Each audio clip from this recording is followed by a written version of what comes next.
Good evening.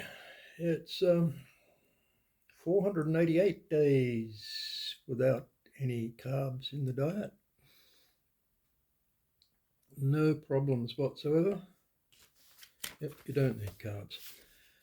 But this time we're going to continue on from the last one.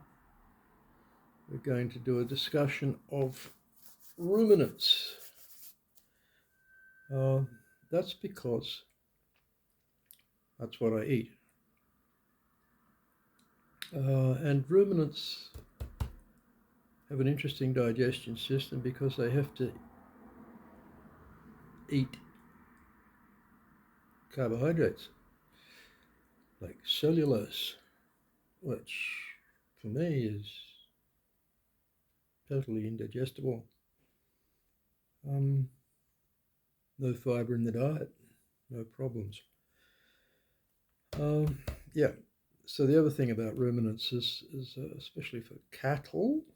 Everyone says, oh, cattle, they're always making lots of methane and it's contributing to the greenhouse gases and blah, blah, blah.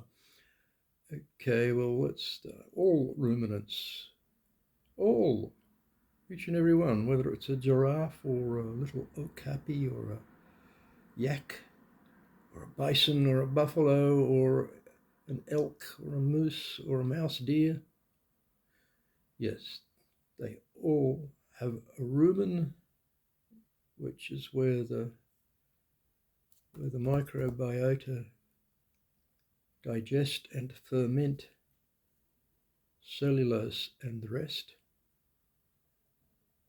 which produces methane, which they burp up through the throat. Burp. I mean, if you've ever been anywhere near a sheep, you'll hear them do it. Burp. Burp. Yes. I will add that they do have a very long caecum, which to us is an appendix, which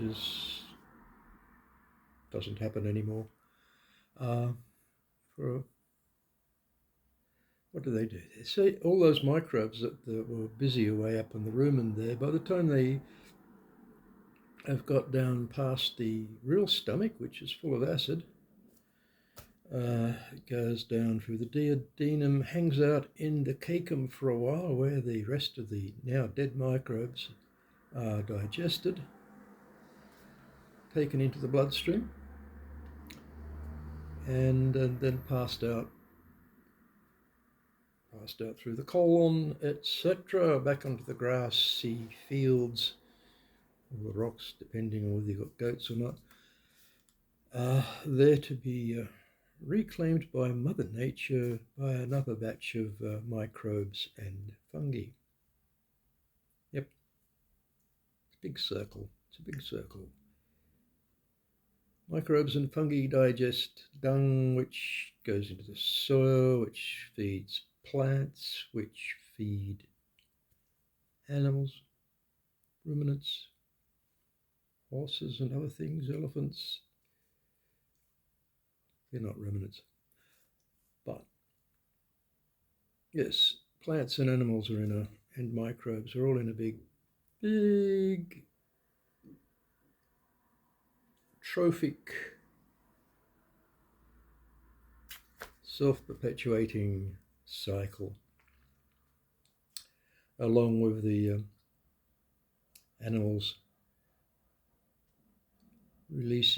exhaling carbon dioxide, which the plants inhale through their leaves, and exhale oxygen, which the animals inhale. Yep, it's a mutually advantageous symbiotic process of many actors on many levels. So when people say that, oh, you've got to get rid of all of those cattle because they're producing methane, well, if you want to take that to the logical step. You've got to get rid of all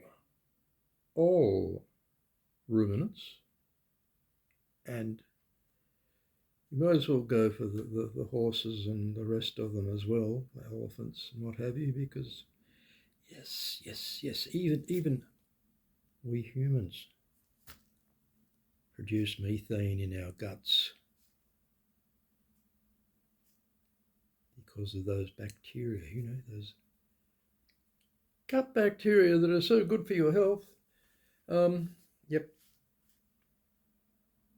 it's as I said before, you either got to accept reality or just continue on in your oh, oh, how terrible that is view of the world. Okay. Now, I did spend a lot of time getting to this point where I've got this written down, and I just managed to give a quick summary without reading from the thing. That's what happens when you do your homework and write everything down. Yes, you suddenly know it all without having to read your notes.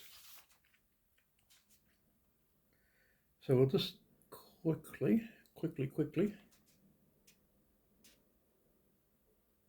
Yes, humans as opposed to ruminants. There we go. Carbs, ruminants do, humans don't. Amino acids and fatty acids, humans do, ruminants don't. What do ruminants do with their carbs? They turn them into amino acids and fatty acids. This process for the gut bacteria anyway. All of that is absorbed from the beginning at the rumen, working its way down to there's a reticulum. The grass goes into the mouth, tongue goes out, some, depending on, for cows anyway, the tongue goes out, grabs the grass, brings it in, goes and chews it, mixes it up with a wad of saliva, swallows it, down into the rumen.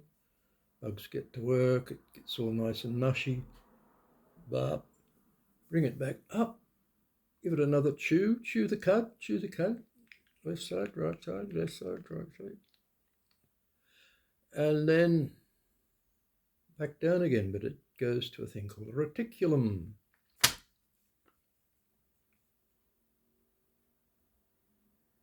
And then, because there's a little flap in between the two, which way it comes down the throat? Is it going that way or is it going that way? I don't know. Yeah. Anyway, it goes in there, and then when it's done, it overflows back into the system and goes to the omasum. Omasum is where most of the water is taken back into the bloodstream, which in turn cleans all the byproducts from the cells through the kidneys and out through the bladder, back out onto the grass, all that nice uric acid and everything.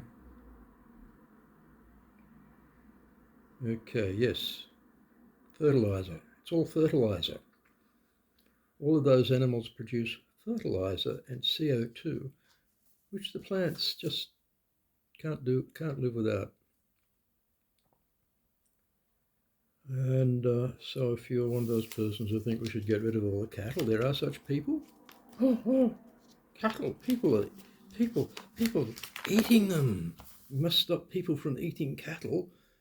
We must stop cattle from producing methane. Your carrots and your peas and soybeans and rice won't do well without some nice animals around to provide them with CO2 and nitrates, uric acid, and all that stuff. Oh, rice. If you're one of those people who thinks that yes, a bit of rice will, it's one of those grains, you've got to have grains. Rice production is responsible for 10% of the methane that pops out into the atmosphere. All of agriculture, including the cattle and the sheep and the goats and whatever buffalo, like in mozzarella, that's buffalo milk. 37%. So, we'll call it at max 2/5.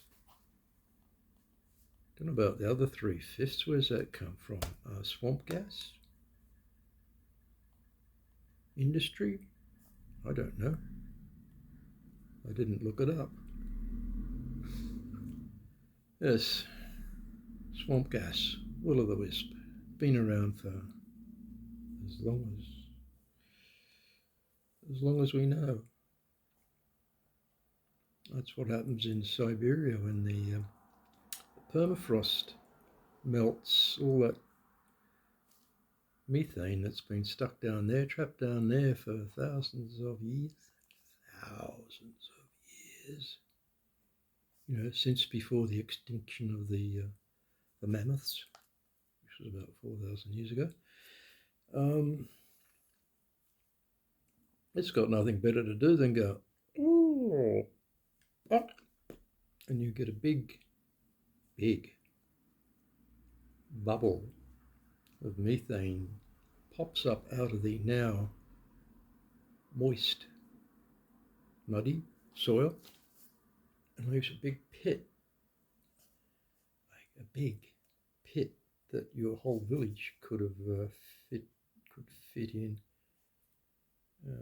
if you're in Siberia. Yeah, great stuff.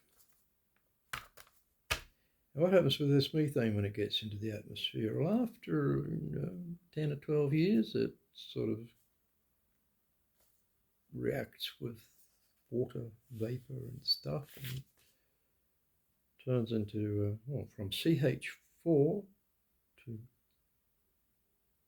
CO2 and H2O, maybe a few other things as well. Yeah, it doesn't hang around for long relative to other gases, but then again, all of those gases are there and they hang around for a bit and then they hook up with other molecules and become something else, like acetic acid or what else? Acetic acid, lactic acid. What else have we got? It's up here somewhere. I have it written down. I should know.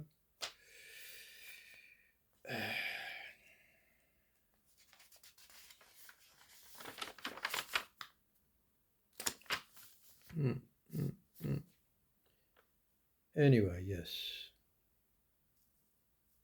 Oh, yes. CO2, 65%. Methane, CH4, 27%.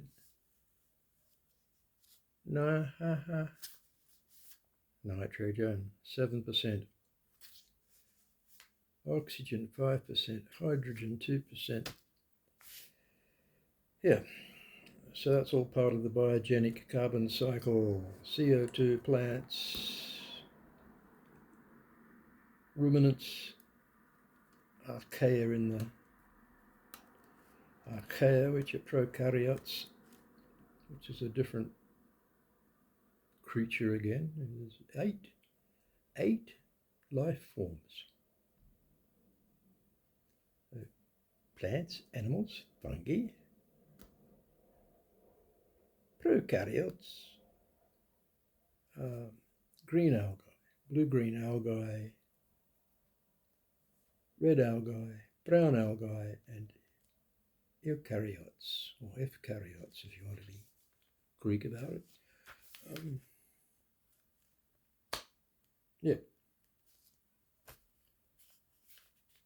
So CO2 and H2O are essential for plant metabolism, and O2 and H2O are essential for animal metabolism. But combinations of CHO, carbon, hydrogen, oxygen, now that is your carbohydrates. There's any number of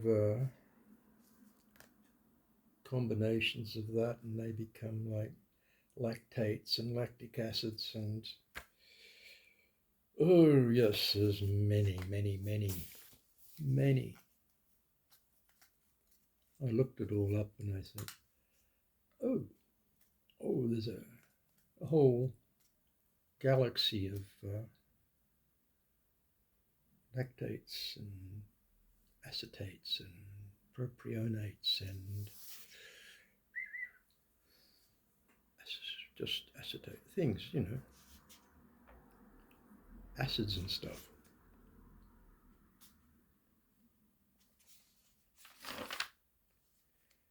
Yeah. Oh, here we go. Over here. Ruminants, cattle, sheep, goat, chevrotin, antelope, okapi, deer, bison, buffalo, yak, giraffe, and more. So, next time somebody from PETA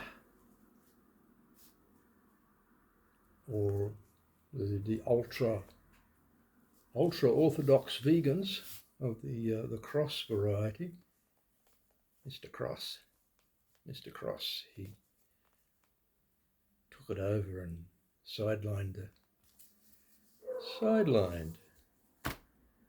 the guy who started it, but he died before him.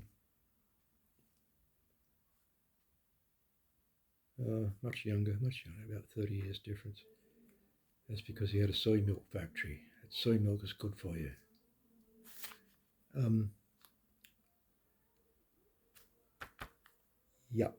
Yeah, so any of them start going on about cow farts and all the rest of it, well, they're talking out of their backside about that one, because cows don't really fart, they burp.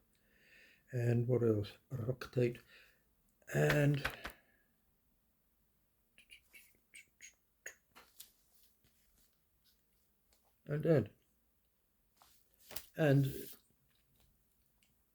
so if they're going to go on about it, just remind them that all ruminants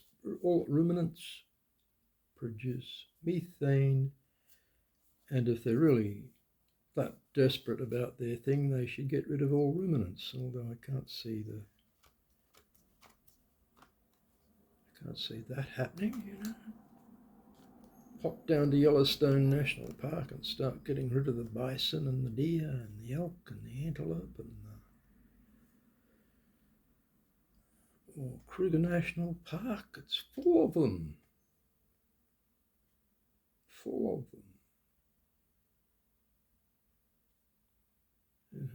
Cape buffalo, kudu, all of those guys, gazelles and what have you. Each and every one of them has a rumen and burps up methane every day.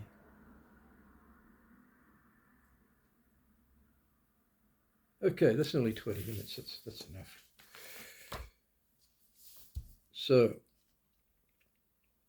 yes, there's a lot of nonsense that people pick up and run with without looking into, was that what that man said what really happens, or is it sort of like a half-truth or a misunderstood version of reality, or is it like, is he actually some radically evil, demonically possessed cretin who's out to wipe us all out or something? Who knows? I mean, But looking around the world, I'm sure some of them, but well, yep, 50, 60 years ago, they would have been enjoying a much quieter life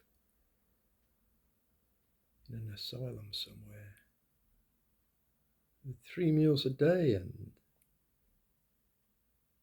they didn't even have to make their own beds, and they might even have a nice little garden to go and walk in and sit in the sunshine and have a chat with all the other interesting characters. Oh, yes, enough of that. They don't do that anymore. They give them their medication and send them home and remind them, and if you stop taking that medication, you'll be back here in the hospital again, raving like a loony until you're back on your medication. Because I used to work in a hospital. I used to work security, and I would get called to one of the local hospitals every time somebody went, "Oh, I feel much better now. I don't need to take this medication anymore." Yep.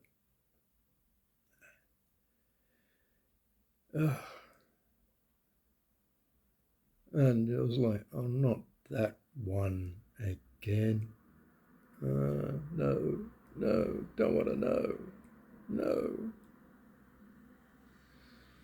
But once they've been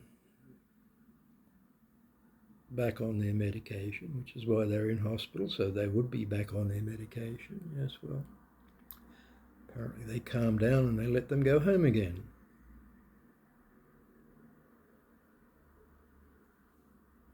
Whereas in the other days they just sort of like, yeah, yes, just hang out here and you can rave all you like, but you won't be bothering anybody else out in the street or at home. I'm not going to say any more. Coming up to this Thursday. Thursday will be 490 days. Without carbs. Yes, yes, I had a nice. Oh yes, sirloin steaks at Lidl. Oh. And I found our Carrefour has also got a different meat tray of beef. Yeah, which is also quite. The price is right, especially if you're not buying bread, potatoes, beans, peas, carrots, cabbage, rice, pasta, sugar.